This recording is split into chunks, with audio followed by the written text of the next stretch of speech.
Lexington ENT and Allergy. And do you know someone that's addicted to this stuff? So Afrin, sold under many different brand names, Sinex and other ones, but all have the active ingredient called oxymetazoline, or some have the other active ingredient called phenylephrine. These are vasoconstrictors, and so what they do is they constrict the blood vessels that feed the nose, primarily along these structures called the inferior turbinates and some along the septal mucosa, and that opens up your nose to make you breathe better. That's okay if you have a cold or you're using it for a day or two, but after about 3 to 5 days of use, we start to get rebound swelling.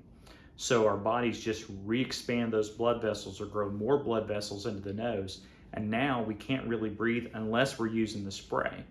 And the spray starts to last for less of a period. So you're only supposed to use the spray twice a day, but I see people commonly that are using it every 2 hours or every 4 hours or what have you, but they're really not able to breathe very well unless they're using the spray. So one of the first things we want to do to improve their breathing is just to get them off the nasal spray, and that'll go a long way towards normalizing the mucosa and getting the airway back to the way it's supposed to be. Now, there are other types of sprays that are okay to use. So nasal steroid sprays, and there's many different kinds over the counter, Flonase or fluticasone, there is Nasacort, Rhinocort, so there's several different brand names, and it's hard to tell the difference sometimes, but nasal steroid sprays are safe to use long term. They sometimes cause some minor nosebleeds, but otherwise people tend to breathe better and in a much safer manner. These work by reducing inflammation in the nose to give you more room that way.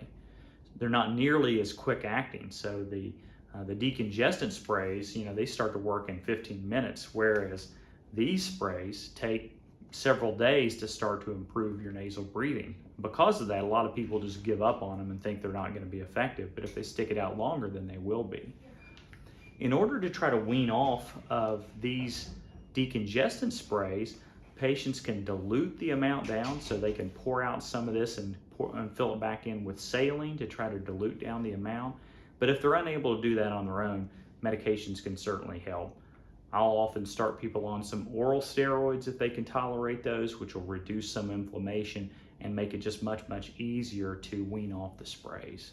So if you have someone that's addicted to nasal if you have someone that's addicted to nasal decongestant sprays, they're definitely going to do themselves a big favor by getting off those. And if they're unable to do so on their own, please come in. We'll be happy to help take care of that here at Lexington ENT and Allergy. Thanks.